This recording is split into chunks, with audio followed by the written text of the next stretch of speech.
Hello, my fan friends. Welcome to another RHLSTP. It's another transatlantic one. This time with the wonderful Michael Ian Black. You'll have seen him in all sorts of things, and he's written a brilliant book about masculinity, a better man. I've also written a book about masculinity. It's called The Problem with Men, and it's out on November the 5th. Go and order both those books on Amazon or your chosen book site right now and try and decide which one of them is the best. Also, if you're watching this on Wednesday, listening to this on Wednesday, and are really quick, I'm eBaying my notebook from the last year, October 2019 to October 2020, which has all my notes for every show. It has autographs from most of the guests who did the live shows. Obviously, the remote shows, that was not possible. It includes Sir Michael Palin's autograph, Limmy's autograph, Tim Minchin's autograph, Grayson Perry's autograph, and also a doodle Grayson Perry has done of Alan Measles, his teddy bear, which is actually a bona fide work of art that you can own. If you go to eBay, and my handle is Herring1967, or put RHLSTP into eBay, I'm sure it'll come up. You have a few hours to bid on it. It's already gone super high in value. I think it's worth a lot of money, this, because it's got a work of art in it. Also, it's a one-off. Also, it's a social history of the pandemic. It's got notes for shows that never happened. And the really good news is all the money from that will go to Refuge, the fantastic charity that I support on International Women's Day. So please, go, if you've got lots of money and want to own something that might be worth millions of pounds one day, it's got a real historical, famous artist doodle in it, plus stuff by Grayson Perry as well. Bang! I won the joke because I'm the famous artist. I do stone clearing. Hey, check out my Twitch channel. If you don't already, you can watch RHLSTP being recorded live on Wednesday nights, usually at 8 p.m. Ali and Herring's Twitch of Fun.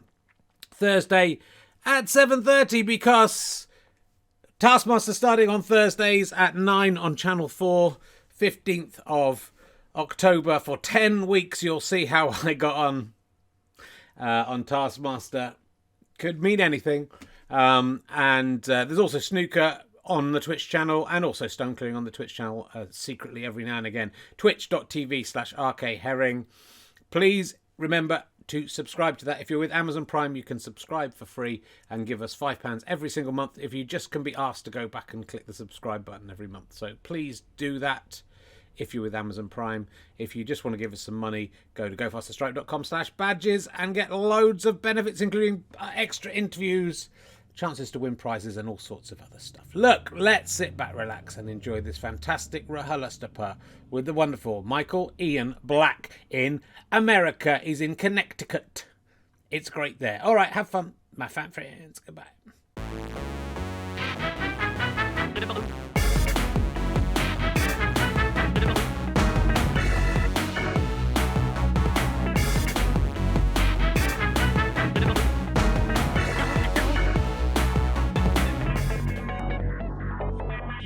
Ladies and gentlemen, please welcome a man who's just been up down the stairs and is out of breath. It's Richard Herring. Hello, welcome, my fine friends, to another podcast. It feels like a long time since we've done one of these, and I've forgotten how to do it. So let's all relearn together. It's Richard Herring's Let's Start Taskmastering podcast. Yes, Taskmaster. There I am in the background.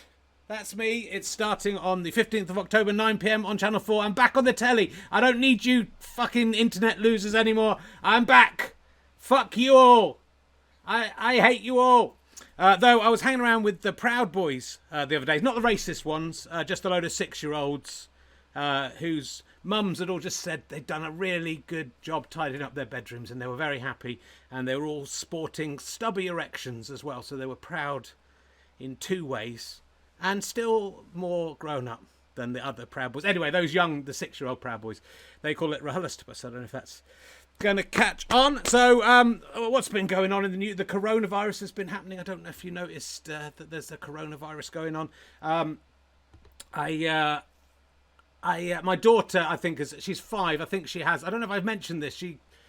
she has been affected by it. Quite recently, she made up a song at night time. I don't know if I might have sung this to you before. I'm going to do it again because I can't remember. Which I think shows how traumatic the coronavirus is to 5-year-olds who do understand it. It was really good as well. I don't know if she nicked the tune from somewhere else, but it went, "The coronavirus is coming today. Oh, how are you? How are you? The coronavirus is on its way. How are you?" I thought it's kind of syncopated, it's pretty good, but I think it shows the level of psychological damage that is happening to us and all our children. Luckily, nothing else bad is happening in the world. I mean, imagine if there was going to be an American Civil War and a Brexit happening at the same time, and the coronavirus. So, we have to thank our lucky stars that Brexit's going fine and the American election's going to pass by without any problems.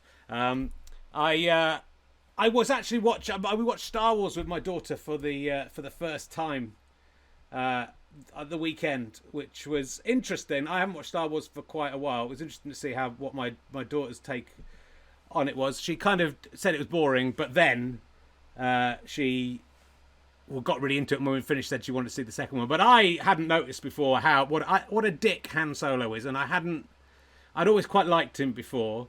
He's a bit of a goal hanger at the end. I don't like it when the Death Star battle, he gets all the Darth Vader off of Luke's tail, so he's a kind of hero, but he's disappeared for the entire... And all those other pilots have died as a result of... If Han Solo had just been there at the beginning or come back 5 minutes earlier, he could have saved the lives of countless other air people. He might have been killed as well, but he would have died with some dignity rather than just coming in when it was all over and then shooting off some people and going to the medal ceremony. Joins.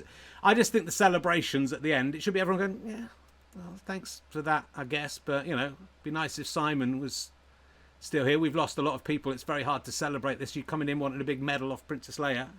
It's not good enough. You're not a hero for turning up at the end. It reminded me when I was at college, the first day at college, I was in my room and I was a bit scared and nervous sitting in my room, and I heard this kind of clunk of someone dragging something up the stairs. And there was like 3 or 4 flights of stairs. I could hear this clunking sound. It was clearly someone sort of dragging a heavy trunk or suitcase up the stairs. And I sat there thinking, well, that's not my problem, is it? Someone else will probably step in to help him. It's a long way down. It hit clunk, clunk, clunk. And it went on and on, clunk. And then I thought, well, in the end, I thought, well, maybe I should. I'm being a bit selfish. So I came out just as it was one of the dads was carrying this trunk up the stairs. I came out there was 5 steps to go. He'd been up about 100 steps by this stage. I said, and I pretended, I went all breezily, "Oh, do you need a hand?" As if I hadn't just been sitting there listening, which I obviously had because it had made such a noise. And the bloke basically told me to fuck off and did it himself. That's the same as Han Solo at the end. That's it's just, I don't know where his son was while he was doing all this, but later the son came to me and told me the story of the idiot who came out and asked if his dad needed a hand at the last minute. What a prick, I agreed. I never told him I was the prick. I was Han fucking Solo at the Death Star, and I didn't get a fucking medal, and I didn't ask for one because I knew I'd been a prick. And 30 or so good men hadn't been killed as a result of me not bothering to show up and shoot the baddies. Han Solo is a fucking prick who wouldn't help someone's dad up the stairs with a trunk, even if though it wasn't really my battle. If I was really Han Solo, then I'd have gone on and fucked that student's sister as well. But I'm better than Han Solo, at least in that regard. So that's what's been going on for me. Quick plugs before we get going. Please listen and watch Ali and Herring's Twitch of Fun, which I usually record on Thursday. I did it on Tuesday this week. It goes up on YouTube and it goes out as a podcast. It's me talking to a 128-year-old ventriloquist dummy made by my great-granddad for an hour and some other bits of shit that I found around my office. And I mean, just look at that. There's Cocky Carrot. He's a new character. I'd get him out now, but I put him in the fridge because he was already looking a bit mouldy. I'm not having a breakdown, and anyone who says I am, and that 6 more months of lockdown is going to send me over the edge is lying. Also, we do have a Kickstarter for the snooker, self-playing snooker, with 3 days to go. We still have to get £4,000 to hit the target. All the profits from that are going towards live comedy clubs, so it'd be terrific if you would head to RHLSTP.co.uk/Kickstarter and make a donation and get us over the line at least. I'd like to have raised a lot more than £20,000, as live comedy clubs will need a lot more money than that. But do support us if you can, and remember you can link your Amazon Prime and Amazon Gaming accounts and give us free money via their ridiculous scheme where you're allowed to give us £5 every month for free if you're with Amazon Prime. I don't understand why they do it. Please keep doing it. It's nice to have the free money. Anyway, let's crack on. I guessed this week I'm very excited about. It's our third transatlantic guest. He's probably best known for dropping out of school to tour as a part of a two-man Mutant Ninja Turtle show in car parks and stuff. That's why we're all here today. So we want to see what he's been doing since then. Ladies and gentlemen, will you please welcome the amazing Michael Ian Black. Ladies and gentlemen, there he is. He's here. Hello. Thank you. Cowabunga, dude. Good. Cowabunga. Yeah, well, it wouldn't have been the same if you hadn't done your catchphrase. That was your was it your first professional job being a Mutant Ninja Turtle? I believe it was. Yeah. I dropped out of college to tour the country as a Teenage Mutant Ninja Turtle. Yes, I did. There was a rock and roll show. There was a rock and roll Teenage Mutant Ninja Turtle tour that was going on. Yeah. Singing, dancing turtles. Radio City Musical, big venues. I and my friend were hired to promote that tour. So we would travel ahead of the tour and promote it at Pizza Huts and schools and radio stations. And it was great. I mean, I was 18. I saw the country. It was fun. Sure. You only lasted a couple of months, though, and then you found it too much to bear being dressed up as? I think it was about 4 months that I was on. By the end, it was more the smell, I think, than anything else that encouraged me to stop. We were just two guys. We didn't have the capability of cleaning a full robotic turtle suit, and so after a while, it just got to be too much. Too much. Wait, were you a specific turtle or a generic turtle? Were you playing one of the characters, or were you just generically a Mutant Ninja Turtle? There's no such thing as a generic Teenage Mutant Ninja Turtle. I'm sorry. And I would expect better of you than to even suggest there was. Which one was Raphael. I was Raphael. Oh, that's okay. He's okay, isn't he? I don't know. I couldn't tell the difference between them. They all seem the same to me. So it's very nice to meet you. Having researched you more, I've seen your work over the years. Actually, Maria Konnikova, whose podcast went out the same day as this one was recorded, when I told her I was writing a book about masculinity, said she recommended your book about masculinity, which has just come out, called A Better Man. But it's quite interesting. You were in very early on. You were in it's weird. A lot of parallels between our two careers is what I would say. You started early on and got in at I think maybe a more successful sketch show than us. I was in a sketch show on TV pretty early. You're quite obsessed with poker and Scrabble. You've chosen to put Ian in your name voluntarily, which is something I do pretty much in all of my scripts. You enjoy putting out, I would say, slightly challenging podcasts. You've got one about reading Jude the Obscure from cover to cover, called Obscurity, and it's about feeling slightly obscure. And you've written a book about masculinity and about body image, which I've written one sort of about that as well. I'm kind of thinking that we might be the US and UK versions of each other, and I'm worried by us meeting and talking that might create some kind of rift in. It might be some sort of the universe paradox. Yeah. In which we cancel each other out. Yeah. Are you able to pay your mortgage during COVID? Because I am actually. Yeah, I'm doing okay. I'm getting through. See, then we're not the same. No. Then we're not the same person. Okay, well, that's good. Well, I've had a good year. Luck this year was going to be a very good year for me. And then, I'm not going to say I'm the biggest victim of the COVID virus, but I lost quite a bit of work. But I managed the Taskmaster thing I mentioned at the beginning. We managed to get done. So that was a TV show, which is quite a rarity for me. You seem to do more TV than I do. Used to be. Now my career's in the toilet. Now I'm reduced to writing books about masculinity. Well, we've both been reduced to that, so we'll talk about that later, I think. But it's sort of. I mean, I think you're bigger in America than I am in America, and you're probably bigger in the UK than I am in America as well. So I think you're slightly winning. But I think if we went to each other's countries and tried to tour, we'd probably do equally bad. I think you do slightly better than me, but I don't think there may be some American listeners to this, but not many. Yeah, no, because I am doing a podcast about obscurity because I'm right on the edges. I'm right on the edges of mainstream success, but on the far edges. I am to mainstream success what our solar system is to the galaxy. I'm just on a far spiral arm of it. Well, it depends what where you're placing yourself, because you are, I always think this with comedians in general and comedy people in general. They're all often looking up at the next level and saying, "Well, that guy's doing better than me, and how do I get to that level?" But there must be a lot of people looking up at Michael Ian Black and saying, "I wish I was at that level as well." There's a lot, you're on TV shows. Yeah. People would see, if you said, "Oh, you were the guy in This Is 40," people go, "Oh, that was that guy," and they say you're in whatever little parts I've had. But they would recognize you, whereas they wouldn't say, "Oh, it's that guy from who cut his cock off in that short film." They wouldn't say it. If I went to America, no one would say that. It's that. Yeah, but the thing is, like, I don't really look up anymore. Like, I would be perfectly content to remain exactly where I am in this industry, just so long as I didn't have to worry about the monetary aspect of it. I have no more ambition. I have no desire to do anything great or memorable.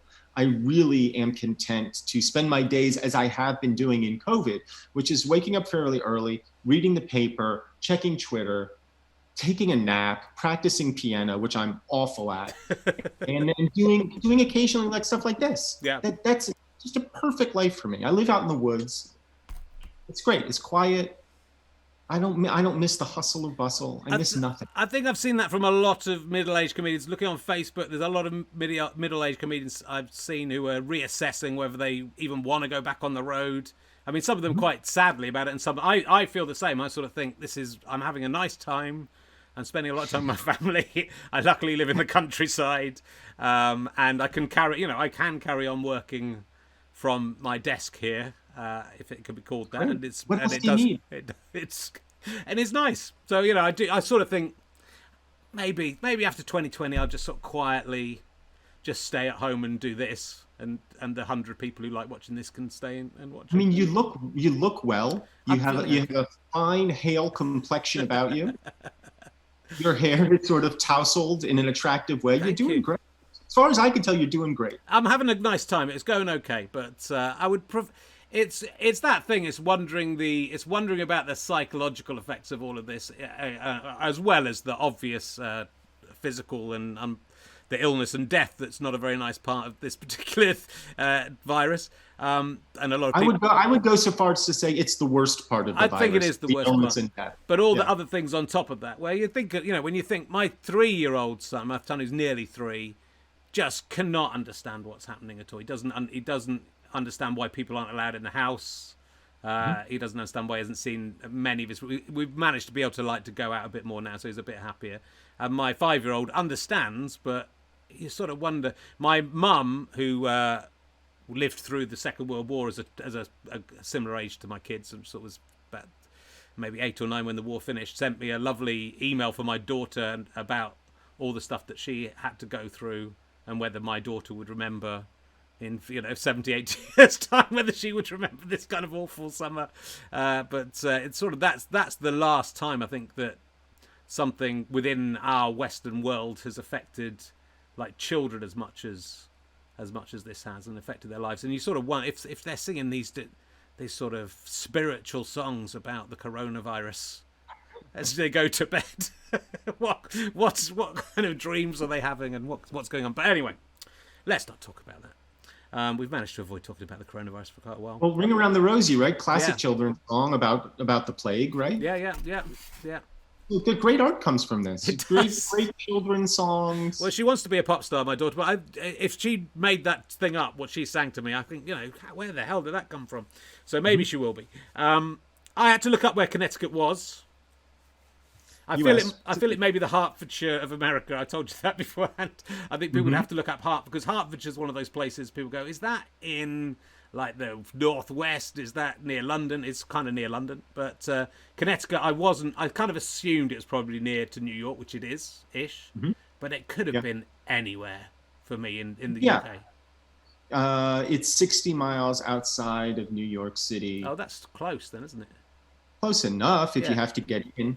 But fortunately, I no longer have to go in because nothing's happening in New York City. So you can see the woods behind me. They're beautiful. We were looking at those when you went out for a second. It's unbelievable. I mean, it's a nice. Well, it's nice to be that close as well. You can get there if you need to. It's the Nutmeg State, Connecticut. That's what they call it. Yeah. I don't know why. I'm not really sure how nutmeg enters the world. I don't know if it's a seed or a pod or a nut. I guess it's in the name, nutmeg. Yeah.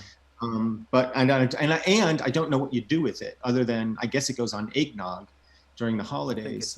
Beyond that, I really have no idea what its purpose is, and I don't know why Connecticut is associated with it. What would you associate Connecticut with? What do you think its finest achievement is? We have nothing going for us. There's really.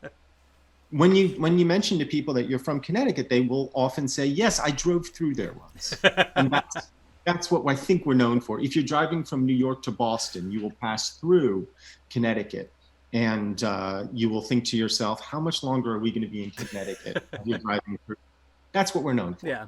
What I liked about it, from my minimal research about Connecticut, is there's a town in the middle of Connecticut called Middletown. That's my favourite thing about Connecticut. I suppose there is. Yeah. I like to just think, well, that's good. They know who they are. They know where their middle is. And that's, what should we call this place? In the middle? As long as we don't change the borders, it'll be fine.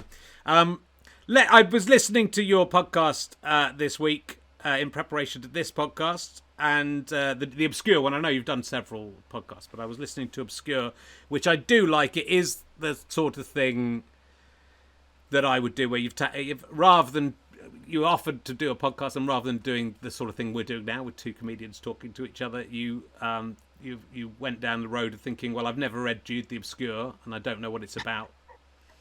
So why don't I read Jude the Obscure over 75, 80 about 75 episodes of me reading Jude the Obscure out loud and commenting on it as I go. Yeah. Without knowing anything about it, having never read any Thomas Hardy, and moreover, not desiring to read Jude the Obscure or Thomas Hardy, really having no desire to read it at all. But it had been sitting on these very bookshelves here. Look at that ladder.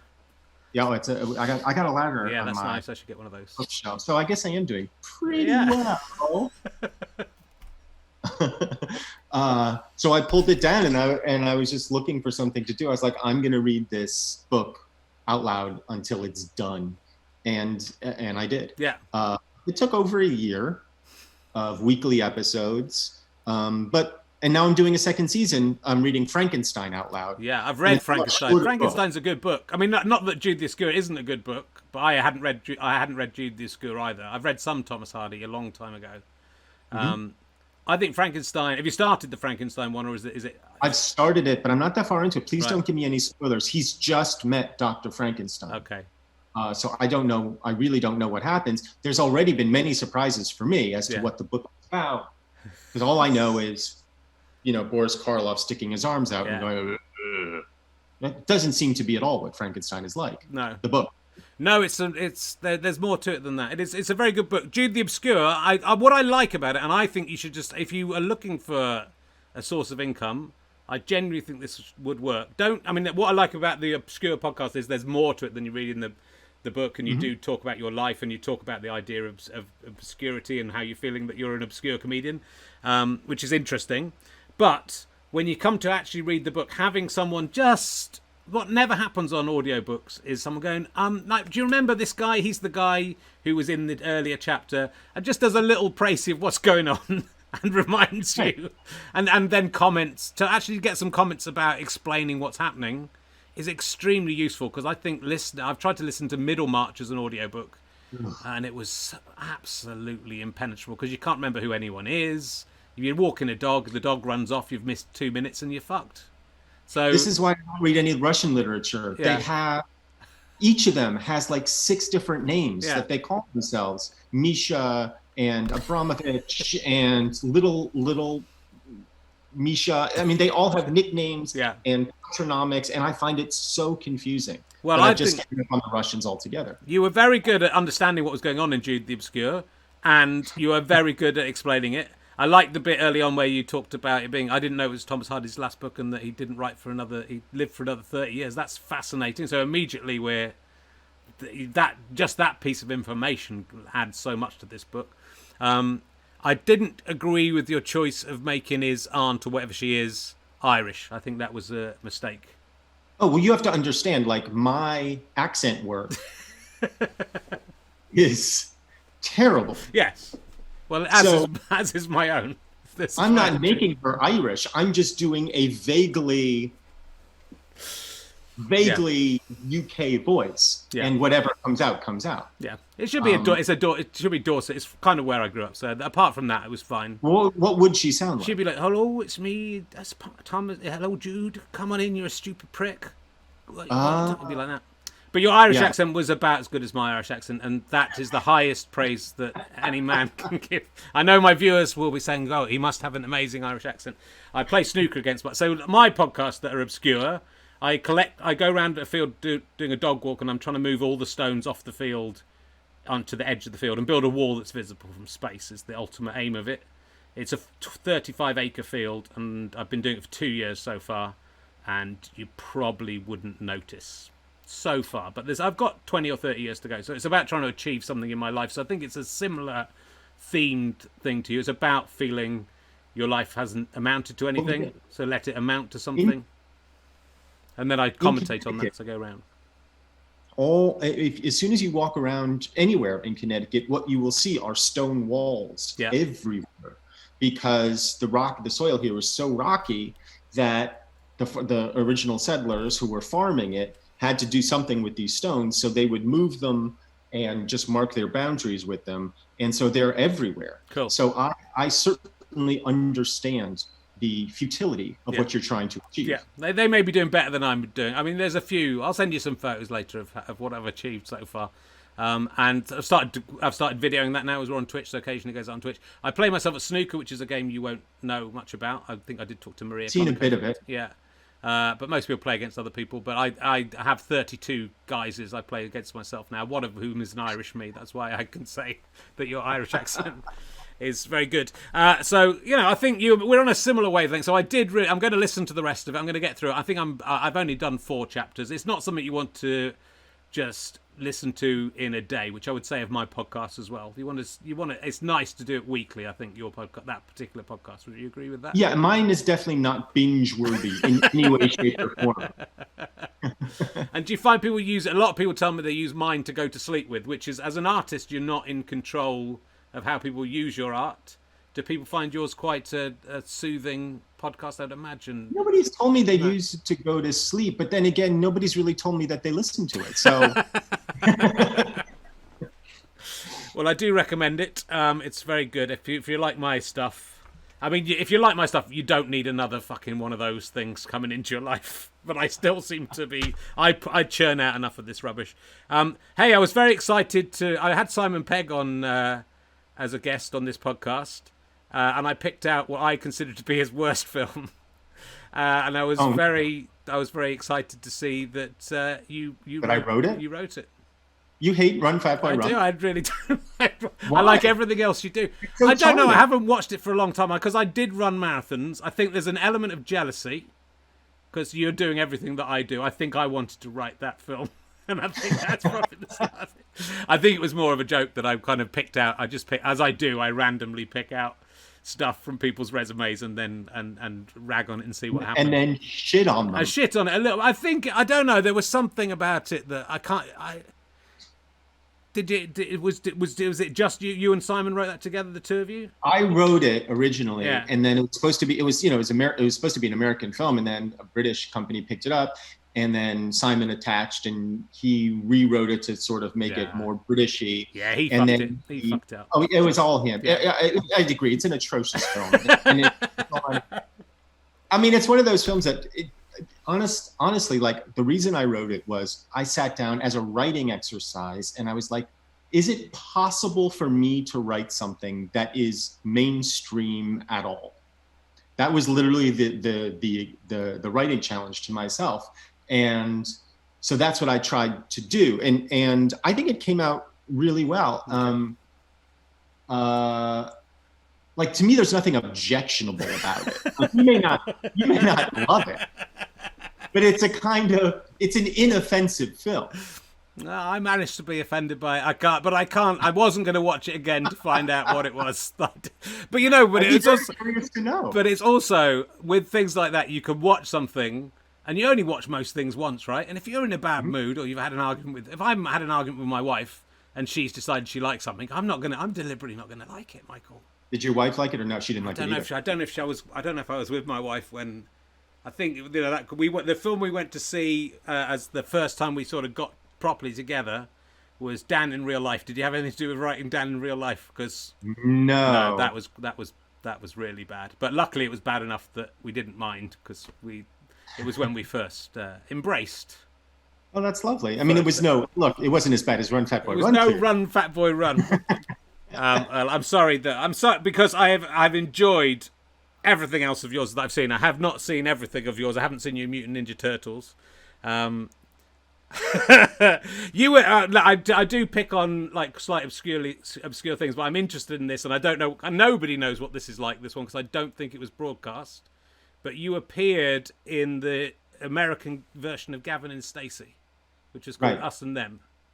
And then, yes, and I never watched Gavin and Stacey, so I really have nothing. I don't know how bad my performance is in comparison to the British version of it. What character were you play? Who were you in? The guy who is like the uncle or something, or like who goes camping with and has a relationship with a younger nephew. I don't remember. We shot 6 episodes. But it never did. It go out? Did any of it go out? Did some of it go out? And apparently, it aired in New Zealand for some reason.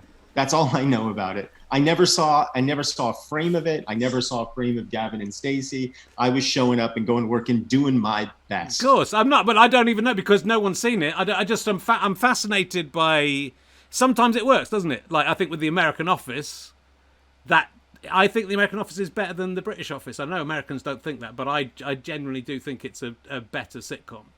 I never really watched the American one. Have you not? I did love the British one, and then I just and part of the reason is, again, jealousy, because I auditioned for the American one, didn't get anywhere near it, and I was like, well, it's terrible anyway. Obviously, it's terrible. Well, it was. I think just because I think we got in Britain, we got this idea because we all write stuff on our own, that 13 episodes, 12 or 13 episodes is the number of episodes you do. And I actually admire the American shows which can do 200 fantastic episodes. But they can do, there are shows that do 200 fantastic episodes. There aren't many who do more than 200 fantastic episodes. But I think if you've got good characters, it's possible to do much more with them than 12 episodes. Oh, clearly, yeah. I mean, we have a long tradition of printing money with successful television sitcoms. I've never been a part of that. Well, it's all I want is to show up and be the 5th, 6th, or 7th lead on an American sitcom where I work 1 day a week and the show goes on for fucking ever. That's all I want. It would be like, well, you've changed your mind, because a minute ago you just wanted to stay at home and do nothing, and now you want to go and be a big, successful... No, I'm hoping I can shoot my scenes from home. It's like 1 scene a week with me here just typing and being like, yeah, I guess I'll get that to you right away.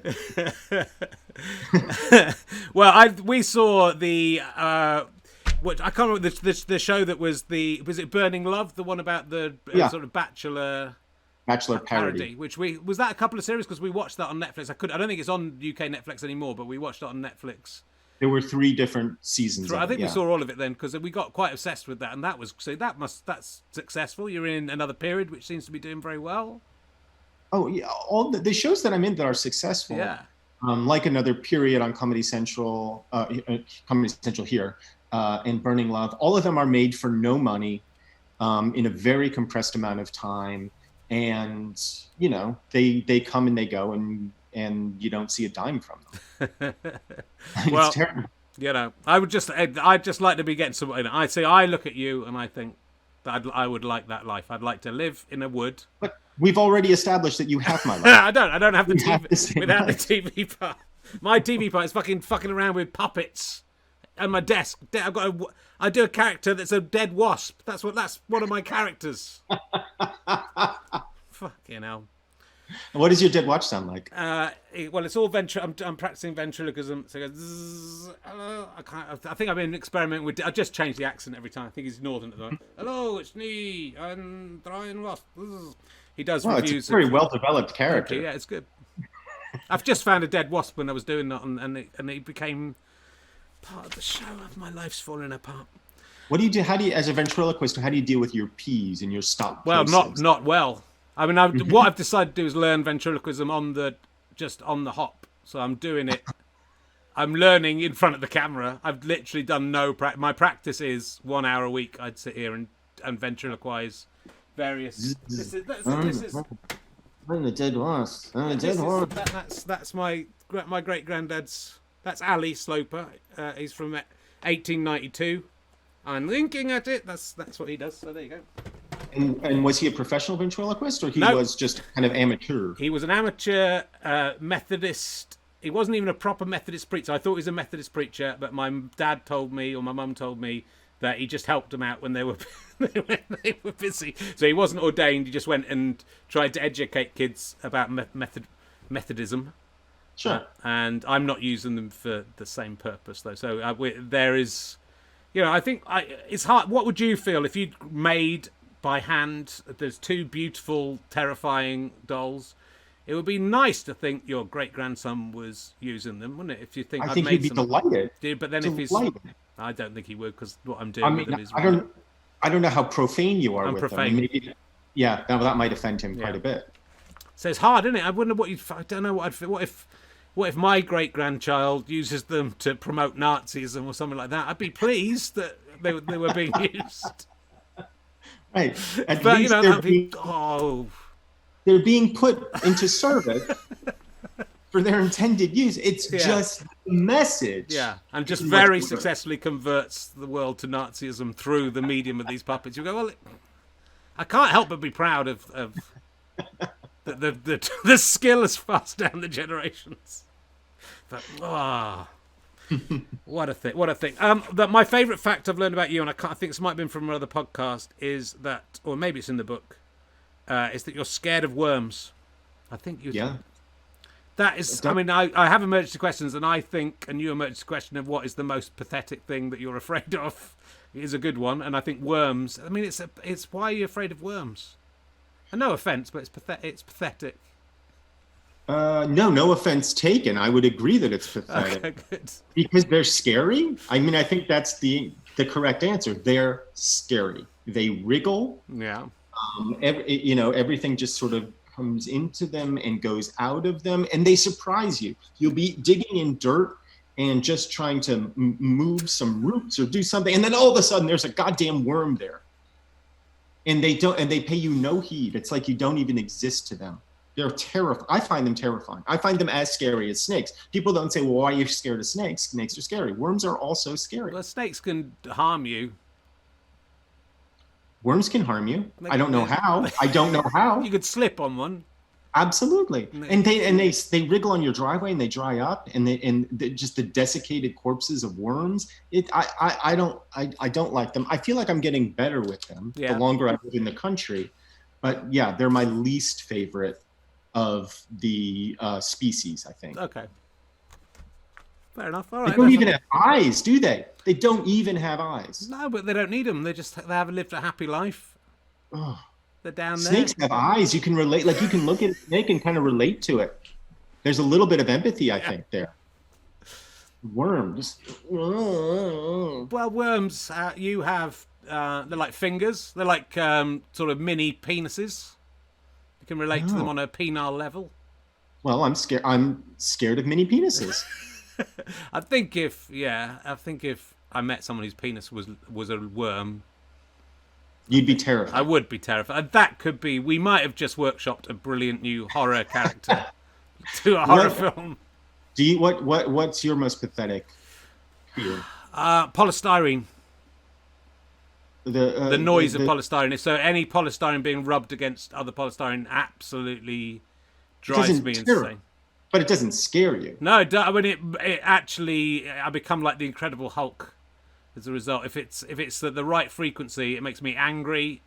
It scares me. If I see polystyrene, I'm aware that it can make the sound, even if it's not making the sound. So I got a TV recently, taking that out of the box. Oh. How'd you get the TV out of the box without squeaking the polystyrene? It cannot be done, my friend. So even just looking at the polystyrene fills me with a sick dread. And here I am, not judging you for that at all, and nodding along empathetically and going, yes, I can see why that would be. You won't get the same from me with worms, because a worm, if you rubbed a worm against another worm, it would not make a sound. It would. That's the beauty of the worm. In fact, I would say that it's absolutely, because of its sliminess. They would just roll off each other without making as much as a whisper. If you just got a load of them together. Into a globule, a worm globule. Ugh. Horrendous. So look, I was in danger this year of writing more books than I'd read, and I've written 1 and a bit books, and I've read 0 books. I've listened to lots of books, or a few books, but now I've read a book out with my eyes, and it was your book called A Better Man, which is a letter to your 18-year-old son.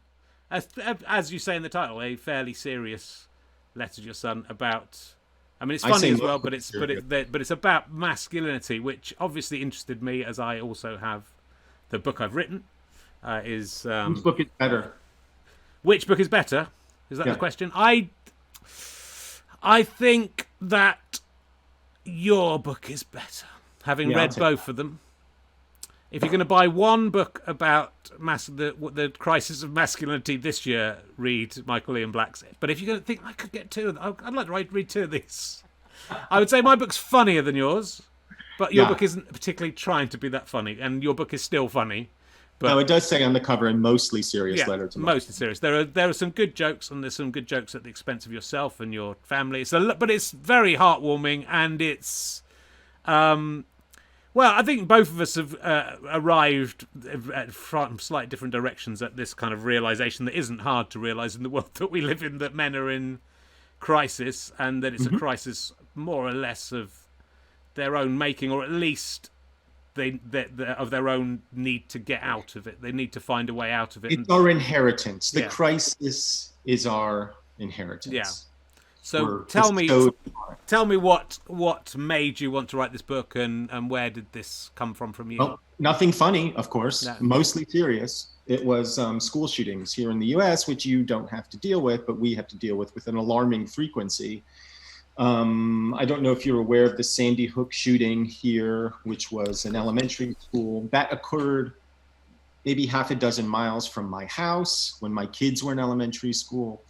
And it was, as you can imagine, a traumatic event for all of this area, these communities. And that got me very invested in the issue of gun violence, and I became very vocal publicly about the issue of gun violence. We've got an organization here called the NRA, the National Rifle Association, which I routinely call a terrorist organization, and that does not endear me to them, but I think they are in fact a terrorist organization.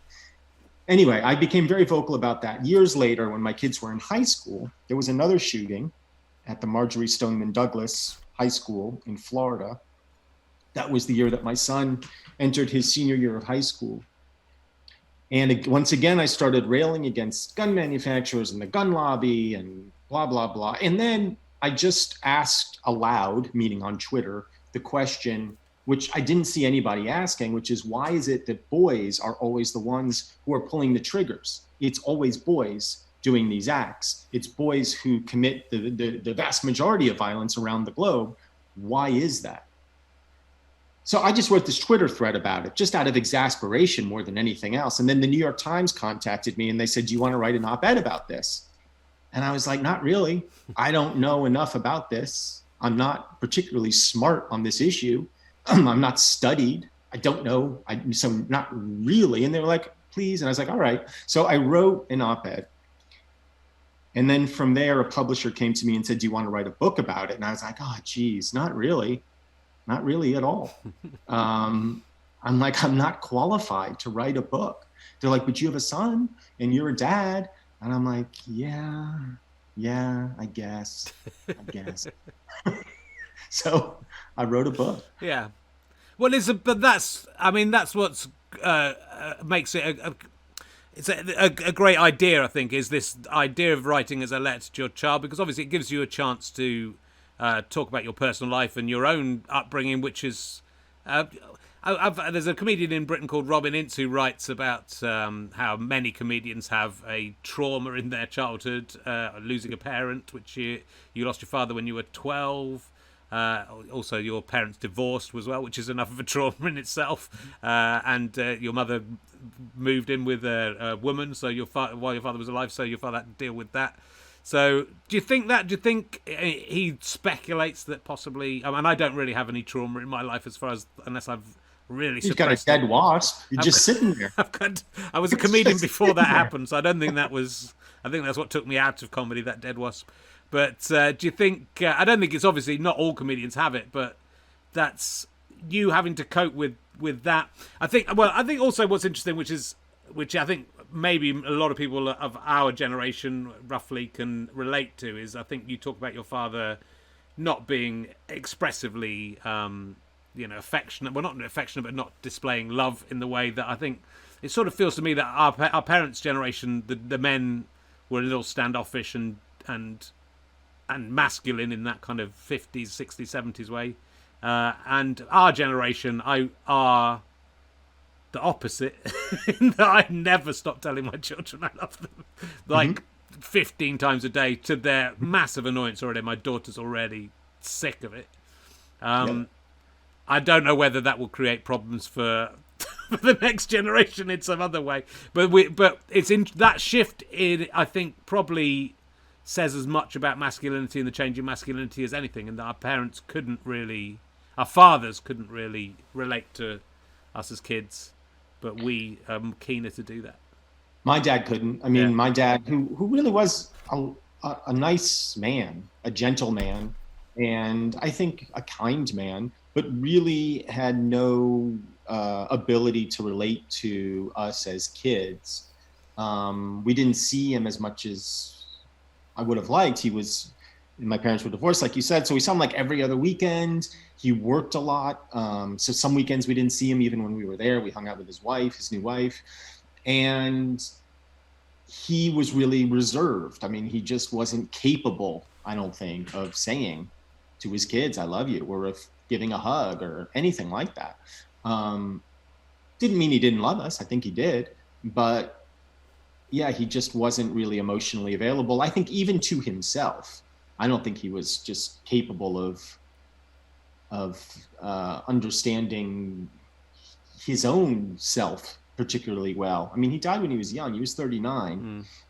And I know, like, I'm 49 now. When I was even into my 40s, like, I really felt like I was kind of struggling to feel at home in my own skin. And I think he was the same. Yeah, no, well, I think that's, I think it's interesting, both of us writing about this subject as I'm a little over 50, you're a little under 50, but you do get a very different perspective, I think, with each decade that goes by. I mean, I'm certainly not writing mine from any degree of knowing what the fuck I'm doing or thinking I'm a great guy, but I think it's sort of interesting that men are, the men we see and the men we're seeing in both of our countries at the moment, who are being vociferously cross about something, but they don't really know what it's about. They're not prepared to really look into it, and it's easier to blame women or immigrants or anyone other than themselves. So they're not looking at who's to blame for the crisis of masculinity, which is actually other men. And maybe you will find, as I have found, that when you write a book to whom the target audience has no interest in reading. Yes. Book sales can suffer. Book sales can actually suffer. Well, we'll see. Mine isn't out yet, so we'll see if that. Mine's called The Problem with Men, which wasn't the title I would have chosen, but I went with it at the end. That's what the publisher wanted to go with. But I sort of think, yeah, well, they're calling a book The Problem with Men. It might work in that they might pick it up, go, how dare you, and then read it and go, actually, it's sort of on your side, but we need to pull ourselves together. But I think, you know, more so certainly from the tweets that I've had from people who, of course, who haven't read the book, who have decided what it is.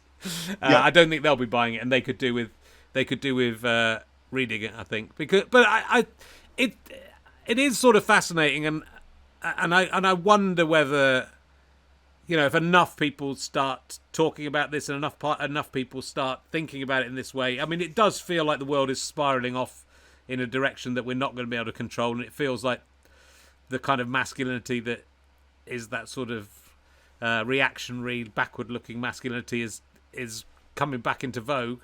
But it's all about expression, isn't it? It's all about, not as men. It's sort of, we're blamed for a lot of stuff, and rightly in a lot of ways, but we've sort of been taught to bottle things up and taught not to express our emotions. And as you talk in the book about how as a 4-year-old you're told to be a man or whatever, or man up because you're crying at a party, and the absolute ridiculousness of that you could be saying to a 4-year-old child, be a man.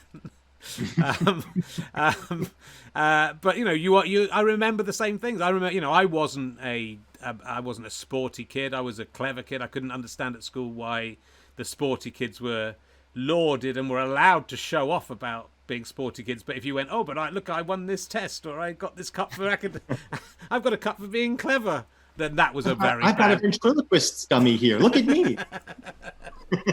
And so, you know, even from that level, you're being, you know, men are being encouraged to see themselves as this, you know, physical, strong beings, which not all of us are, and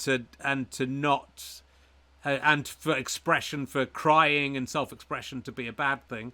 And so it's not surprising that as grown men you're struggling to get beyond that.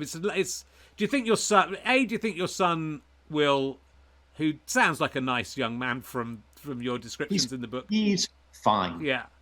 He's fine. Would he listen to you, though? Because that's what I thought. I remember trying to talk to my nephew about stuff when he was 16, and it was impossible to get it through to him. No. He will not listen to me. I don't know that was ever the goal, really. I mean, it is, obviously. Like, I wrote a book to him, but he hasn't read it. You know, I think the goal, as much as I was writing a book to my son, in a lot of ways, I was also writing it to myself. It was just like trying to understand and synthesize what I thought about all this stuff and how I wanted to be. Like, the title is A Better Man, but it's not directed at him necessarily. It's directed at me more than anybody else. Just like, figure your shit out, dude, and like try to just be better day to day. And, you know, I'm like anybody. I'm awful a lot of the time. Like, I'm all the things that I bemoan in the book. Like, I get angry, I withdraw. I have a hard time expressing my emotions. I have a hard time sometimes empathizing, even with people like very close to me. Like, I'm a perfect example of what needs to change. And at least I feel like I understand that. And at least I feel like I'm aware of when I'm exhibiting bad behavior, and that I can at least sort of try to be better. But I'm like, on a daily basis, like, you know, I wouldn't say I'm an ogre, but I'm not great. But it's about acknowledging that, you know, I think men, you know, it's not just masculinity, it's about politics and everything. If you felt to be, you know, that you're lacking in some way, that you're emotionally lacking, you're politically lacking, the way to change people's minds politically, it turns out, isn't just to tell them you're not allowed to do this anymore, because all that happens is they bottle up. You can't say that anymore. What you have to do is convince them that they're incorrect about what they think. Otherwise, they bottle it up, and then it comes out when they're allowed. At least in my country, you can't convince anybody of anything. Yeah. I mean, people are pretty well set by the time they reach even voting age. They're like, oh, fuck you. You don't know what you're talking about. And that's fine. I mean, I guess I say in the book, and so much of what I say in the book is so just like common sense to the point of stupidity. But I believe it too. Like, if you can just sort of model the kind of person and the kind of man you want to be, like, people in your life will see that. They will respond to it, hopefully positively, if you're doing good job. I mean, you'll feel better about yourself. The people in your life hopefully will like you a little bit better. And then, drip by drip, like it does affect change. But I don't have any illusions or pretenses that my behavior or this book is going to change anything for anybody.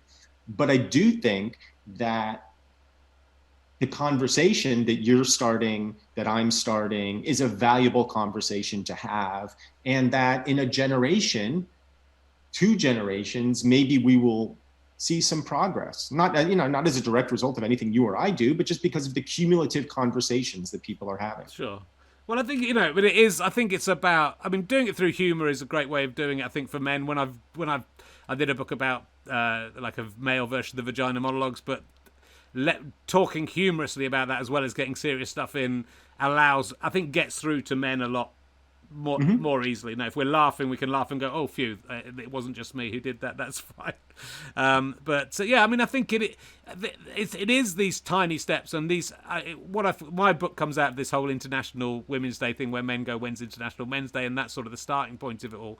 And it was a joke, it was a joke thing I did for a lot of years. But I realised how much that is just a seed of all the problems we have now. That is basically the soft drug, asking when's International Men's Day and International Women's Day, that leads to all the stuff we're seeing now. As saying all lives matter rather than understanding what Black Lives Matter is about, or all of those things. And it's, if we can just sort of start to realise that those guys make the rest of us look bad, and that we should be looking a different direction for who we're blaming. I think for all these things going wrong. There's loads of things I love in your book. I loved you because I think it just takes you back, because you're talking to your son, but also you're being very honest about your own past.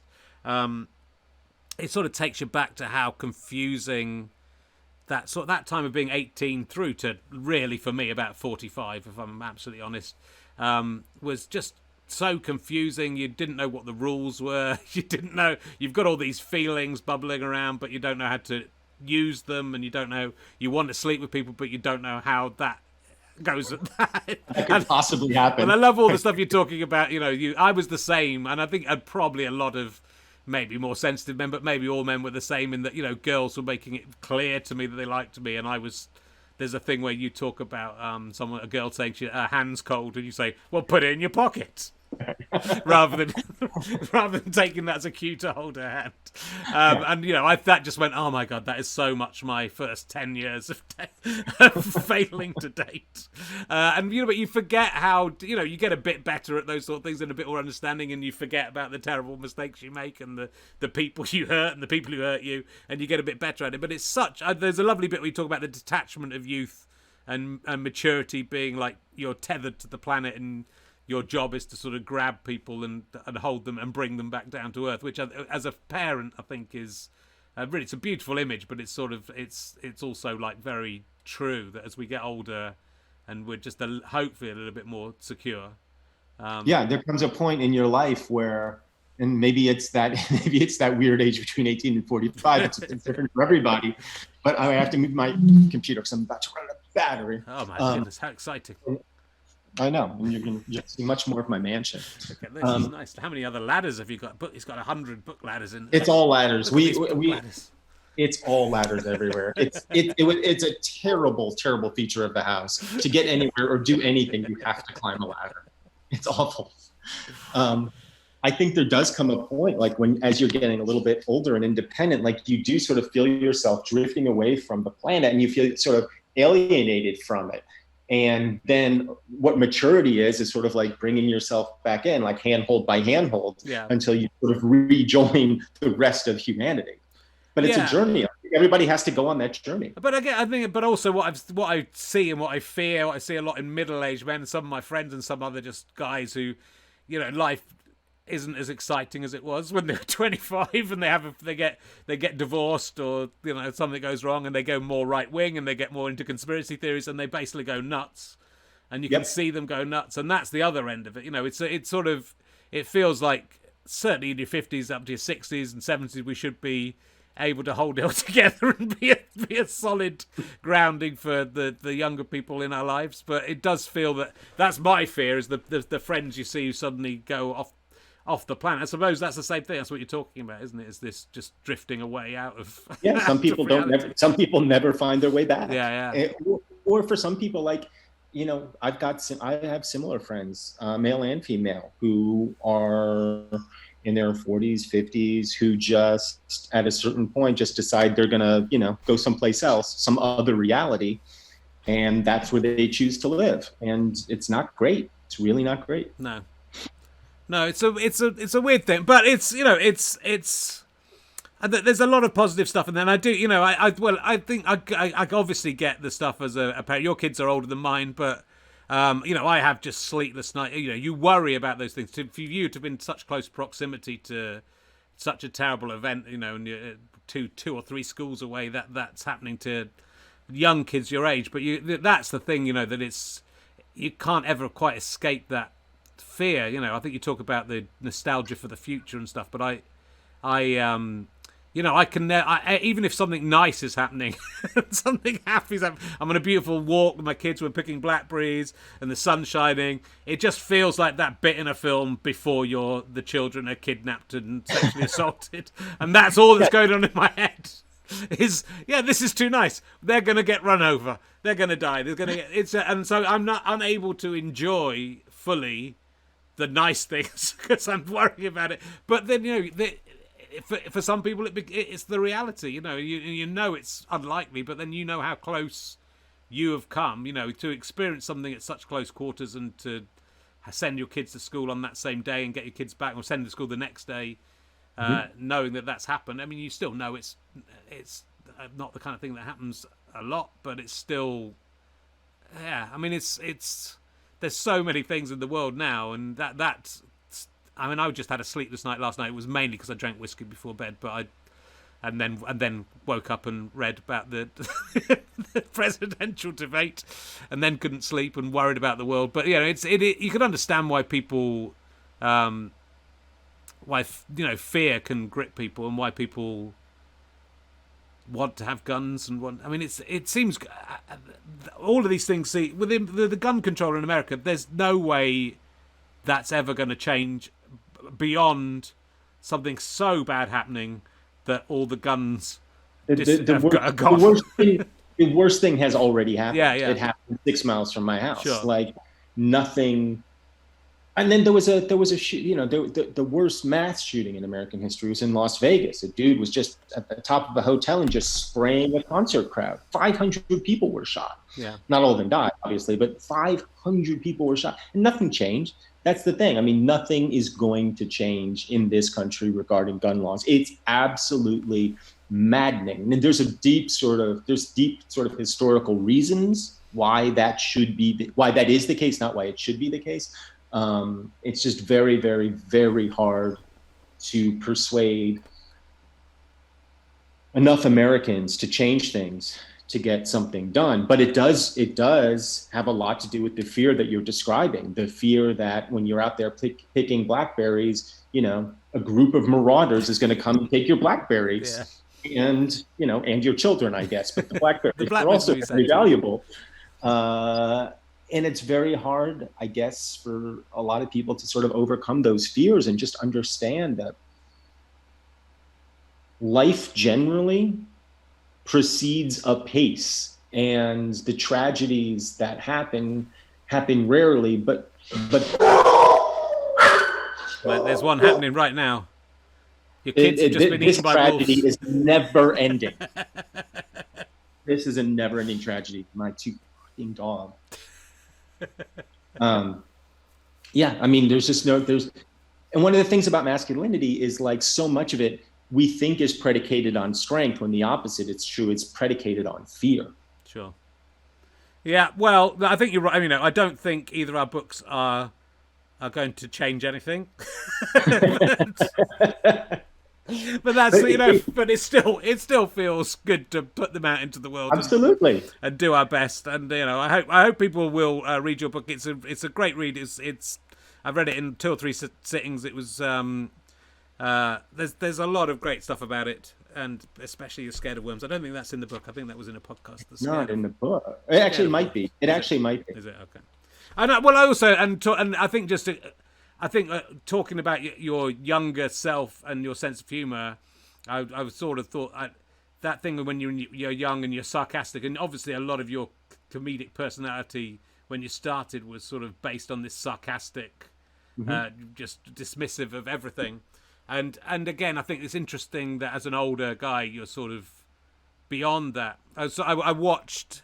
So weirdly, there was some like thing I did like when I was back in '95, where the internet was just starting, and because we had a website on our TV show, they obviously came to me to talk about the internet, what was on it and stuff. And I was just, it was all just me being sarcastic about absolutely everything, talking this just because it's a way of defending. It's that defense, isn't it? It's an emotional defense. It's a way of, if I don't admit to liking anything, then I can't be caught out. But it's the sort of same thing as you get now in politics. Is people with conspiracy theories. Like if I don't want to seem gullible, so I'm going to be cynical about everything, or I don't want to be tricked by something, so I'm going to believe even more ridiculous stuff. But it's a very, I completely empathized with that, looking back at myself. I mean, it's just, I hate watching myself from those years, because it's just all of this sarcastic tone of voice, and I just know inside there's a guy who's going, I have no fucking clue about what I think about anything, so I'm going to be sarcastic about people liking Star Trek on the internet. It's like being Wonder Woman, where you have those wrists that just can deflect any bullet that's coming in. That's sort of like what sarcasm is. Yeah. It's like nothing's going to break through. And if I just act like nothing affects me, people will think I'm strong and cool and whatever. And inside you're just dying all the time. You're just a mess all the time. So yeah, I had to change. Like I consciously had to change who I was as an actor and as a comedian. I had to do it because I felt like I was drowning in sarcasm. I felt like I was just drowning in my own stone-faced persona. But that, I mean, even more, because my character wasn't quite that, but with you, it was sort of it was what you'd based your career on, really, wasn't it? So that was a big move to make that decision to move away from that. But it wasn't, because I didn't feel like I had a choice. Okay. It was sort of like, I just wasn't that person anymore. I didn't want to be anyway. So I was just like, I gotta figure something else out. And what I figured out was, I can be earnest and pretentious, and that's gonna really, really take the career in a whole new direction. Well, I don't know. I mean, it's the comedy I love, is the kind of comedy of honesty and there, actually, and in life you find this, if you're open and if you're honest, things go a lot better for you. I think that was my realization in my 30s, sadly, that it was just much better to be honest with the people you came across about whatever it was, because of course once you're honest, then they then make a decision based on that. If you're in any way putting in any kind of pretense, I don't think I was ever like a liar with people. I was always sort of honest, but not emotionally honest, I think. And you certainly were honest about your feelings for Run, Fatboy Run. That was very. I'm going to watch very it. admirable, I thought. I'm going to watch it again. And, you don't have to. I don't want you to suffer through it. I'm going to watch it again. I'm going to watch it again on Twitch, and there's I'm going to do a director's commentary of it, and see if and then I'm going to send that to you to let you know what. In all the ways that it doesn't work. Very much appreciate it. Oh, I'm glad you haven't. I'm glad we've just skirted over it and it hasn't got into you. It really doesn't. I actually don't mind at all. That's hilarious. It was mainly for my audience that I mentioned it, because some of them are, to be honest, Simon Pegg's done a lot of worse films since then. Thank you. Yeah. Thank you. That means a lot. I think it was that film that turned the tap of him just, I can do bad films now. Oh, I can turn this tap a bit further. He's done loads of bad films. That one he did with the Monty Python guys was really bad. That was a bad one, and that's got Monty Python in it. How can you compete with that? I don't even know what that is. Was it called Everything Happens? Really? It was all of the surviving Monty Python guys at that time were in it as Was it Eddie Izzard was in it as a dog? Am I right? What someone in the chat room will tell me about it. Absolutely anything. Absolutely A anything. 2015 British science fiction comedy directed by Terry Jones. I've never heard of it. Yeah. Don't watch it. Oh, I won't. I'm going to watch that, and then I'm going to watch Fatboy Run, and then absolutely. Yeah, mine'll be great in comparison. It will, and that's better than Monty Python. So, what can you say? Tax. I've never written a film, so fuck me up the arse with a penis-shaped carrot. Let's ask you some emergency questions to get out of this this awkwardness that I've created myself. I do it on purpose to see what will happen, and it just makes me feel bad. When was the last time that you saw a donkey? Probably about a year and a half ago. Right. Yeah, probably about a year and a half ago. A real donkey, cartoon donkeys I see all the time because that's the symbol for the Democratic Party here in the States. But a real donkey, probably about a year and a half ago. That's my donkey. Does your donkey have a voice as well? He does. Why can't I die? Why can't I die? That's because that's my donkey from when I was 4 or 5 years old. I did my first comedy shows with these finger puppets, but I've obviously pulled off his ears. He's not really recognisable as a donkey anymore. No, it looks more like a bird to me. Yeah, he's come back as a donkey. That wasn't why I asked the question. Have you ever met a shepherd? No. You? I mean, I must have done. I grew up in the countryside. I went to see, when I moved to Hertfordshire, some of our neighbours invited us up to see some lambs that had just been born. I don't believe the woman who showed Jenny. I don't think she was a shepherd, but she cared for sheep. So I'm going to count it. I would count that. I feel like that's as close as you're likely going to ever get to a sheep. We saw a lamb being born. We went up knowing they were going to come, and one slipped out while we were there. Was it gross? Yeah, awful. It's worse than a worm. It's like a massive worm that then goes, and then a sting jumps out. It's like an alien inside a worm. Sounds terrible. Yeah. And then to think, in 6 months you're going to eat that. Yeah. No, but it's unavoidable. That is. What else have I got? Who is the most famous person you've been in a lift with, or is that an elevator? Do you call them elevators in America? That you didn't get into the lift with, the elevator with? Oh, well, here's something that's kind of funny. Yeah. I was in an elevator, and I was in a terrible mood. I don't even remember why. And I was in an office building, coming from some meeting. Maybe I'd had a fight with my wife. I don't know. I'm just angry. The doors open. And standing there is Dolly Parton. and I remember like I either visibly or audibly said something like, ugh, like now this,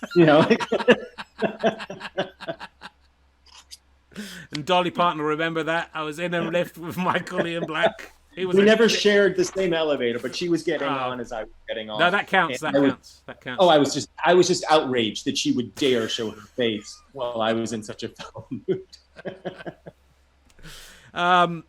Hey, you do Cameo, right? You do the Cameo thing. Yeah. So people can get. This is quite a new thing in the UK. I got Ice-T to do one for my stone clearing podcast. I got Ice-T to. I told him I cleared stones and if he had any advice, and he was great. He was brilliant. But he cost £300, right? Oh, that's a lot. That's a lot, but it's Ice-T.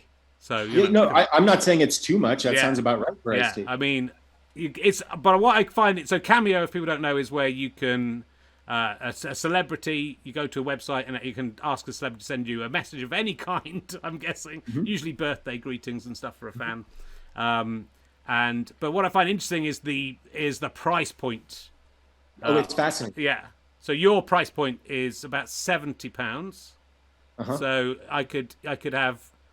You could have about 3 iced teas for one. I could have 4. I could have 4 U's for 1 iced tea. Oh right, my math wasn't very good. It wasn't very good. You're not 4 times better than iced tea, mate. And don't start thinking you are. You're 4 times. Well, Ice-T values himself, but does he get the kickback that you get? I'm interested in that. I'm just interested in how you make the decision about where you're going to pitch that price point. It's trial and error. Is it? Yeah. So I started at $50. Yeah. And then I went up to $75. I'm looking at my Cameo right now. So Kristen, who's turning 41. Yeah. has a son named Jackson. It's his birthday, so she wants me to wish him a happy birthday. I'm gonna, happy to do it. Sure. For $85. Talk to 2 minutes of work. Happy to do it. Good. If I went every week and just asked you to do ever more humiliating things and put them up on this podcast, would you do them? I don't think you understand my tolerance for shame. Very, very high. I mean, you read my book. You understand. Like, it's almost impossible to humiliate me at this point. Like, anything you want, sure. Yeah, cool. Absolutely. I might do that. I mean, the thing is, like, if it doesn't require props, like, that's where I'm going to get tripped up. Like, if I have to actually, like, go out and, like, pick something up or, like, think about it, then I feel like no deal. But if I can just, like, say humiliating things, sure. Good. Well, I might take you up on that. I had an idea, which I think someone else has done, because there's some good people. I mean, you're on there, and that's cheap, man. I think that's cheap. I think you deserve. I think you should be paid more. But you could write a script, a feature film script, and have 400 big celebrities in it, and it would be really cheap. If you could write something which was just all of them, like they could be giving you instructions off a screen or something as someone ran around a maze or something, or they're just on the phone, or we can just, nowadays you could just take you and put you in a different situation, couldn't you? Once you've captured your image, you could have you saying that anywhere. That would be it's a very good idea. I mean, most films now are about 90 minutes, right? Yeah. Each cameo, you figure on average a minute to a minute and a half. You don't need that many people. No. Maybe 50 people because you're doing half of it. Yeah. Right. And then you got, it's a great idea. And then there must be something in the terms and conditions. Because if you put it up and then you go, here we have a film, Ice-T, Michael Ian Black. There's some like a guy from Jersey Shore, some wrestler you kind of heard of. Some people there's people on there who are £5. So it's £5. Yeah.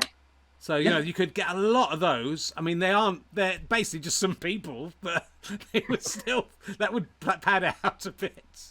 Right, and then for your climax, you have Ice-T for your climax coming in and giving you the solution to the mystery. David Hasselhoff's on there. He's only about. I mean, I'm gonna put some more of these people in my shows. And I'm gonna see how much Hasselhoff is because he's got to be expensive. He was less than Ice-T. I'm trying to think who I've seen. There's someone who was quite. He's $350. Oh, that is quite high. That's worth it. Oh yeah. Yeah, for Hasselhoff. No, these are bargain basement prices.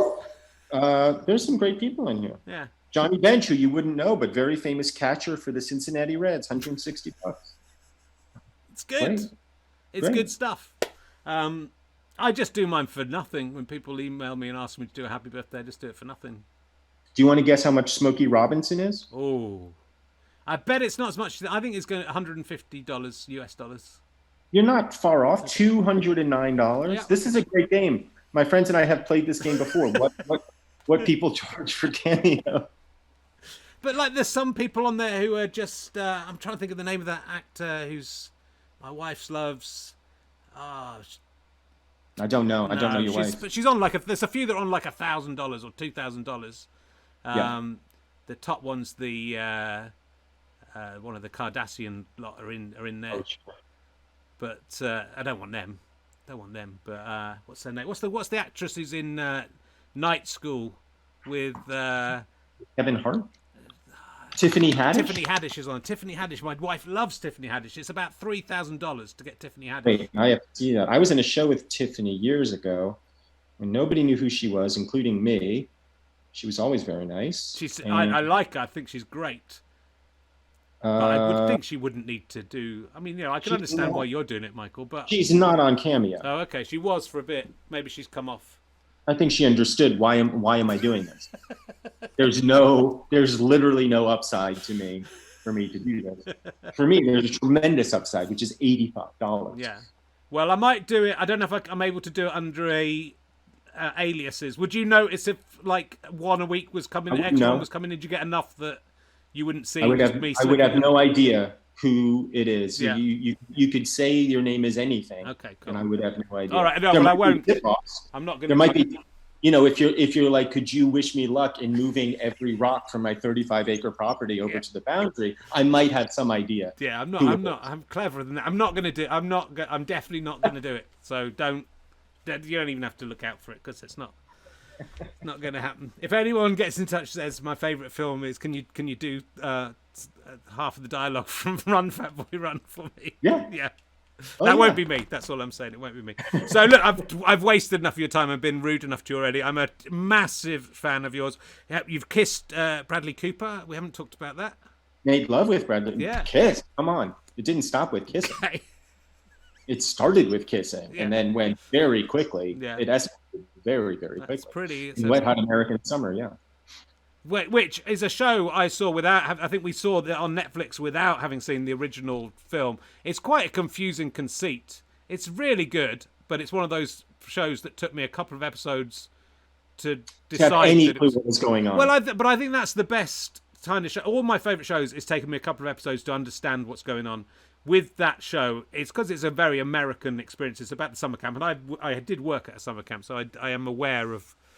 But in the UK, we wouldn't really be that much aware of it. But it's a mixture of adults playing kids and kids playing kids, and it's quite it's a surreal. It takes some flights of fancy there, doesn't it? Oh, many flights of fancy. Yeah, it's. I mean, it's just the best for me. The best kind of silly absurdism. Sure. The original film, Wet Hot American Summer, came out in 2000, and it's got really a fantastic cast, including Bradley Cooper and Elizabeth Banks and Janine Garofalo and Molly Shannon and Paul Rudd, and then we did a series of it called 10 Years Later, or called First Day of Camp, and we did that.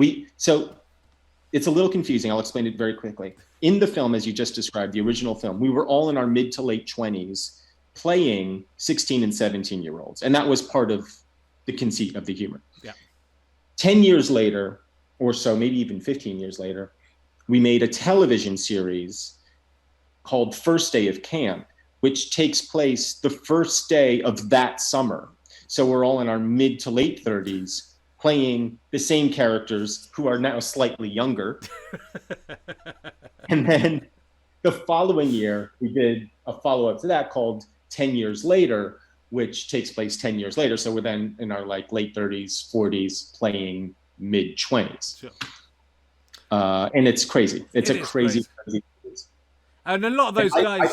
I play my own character. And then in 10 years later, I also play President George H.W. Bush. Okay, yes. So that gives you some sense of the scope.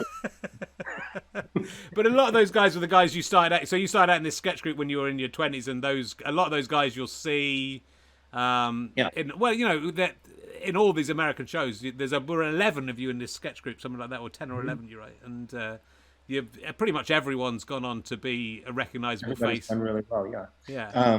Yeah. We started when I was 17. It started. Amazing. Yeah, and then we had our own TV show by the time I was 21. Yeah. Maybe. So yeah, we got really lucky. Do you feel that's lucky? Because I sort of feel, because we had a TV show by the time we were about 25, and I feel it was way too early, and I kind of wish it had happened 15 years later. But just because in terms of having an early thing be a reasonably big success, you sort of don't understand how lucky you are to have that a bit. Oh no, don't get me wrong. We totally screwed it up. Please don't misunderstand me. We self-immolated at the earliest possible opportunity. Cool. Please don't misunderstand me. But it was still very lucky and cool, and I have some great memories of it, and then also there was some trauma associated with it as well. Yeah, so I can relate to that as well. Look, we've lived the same life. We don't need to talk about it anymore. Same guy. Thank you so much for your patience with me, and thank you for talking to me. Do buy this fantastic book. I think it's available now in the UK, A Better Man. You will love it. Then you can buy The Problem with Men, and then you can judge, and then maybe we can set up some kind of competition online to find out which book was best. I think it's yours. I'm giving you my vote, and I think you should give you your vote. So you're 2-0. Oh, of course. I mean, having not read yours yet, I will give my own book. Yeah, the vote. Okay. That is fair. And do check out Obscure second series, Frankenstein. But do Jude the Obscure first as well. It's poor old Jude the Obscure. Oh, feel what a sorry. sad sack. What a sad sack that guy was. Just not a happy I life. really like the bit in the first chapter where the school teacher's leaving, and he says, "I can't. You wouldn't understand." He says to this 12-year-old boy, and then he explains it, and you go, "Yeah, well, he'd understand that. It's not." He completely would understand. It's lovely. It's brilliant. You'll enjoy it. Thank you. So I know you're doing another one of these later on. I don't know what time. What time is it in Connecticut at the moment? It's early, 4:20 in the afternoon. Okay, I have another event at 8 that nobody will be at, so it'll be great. Got a bit of time. So thank you so much. I'm hoping to do lots more interviews with people in America, if America still exists, in 2 months. Well, it will. It might just be balkanized. Yeah. There might be several Americas. Yeah. If there's a civil war going on, do you think people will still want to talk to me on your podcast? Yeah. Oh, yeah. That's fine. Then I don't mind. I don't mind about the Civil War. Look, you've been fantastic. I hope you've enjoyed it. Ladies and gentlemen, give it up for the amazing Michael Ian Black. We're back next week. We're talking to Stevie Martin. Not that one, but she's fantastic. Thank you very much. Goodbye.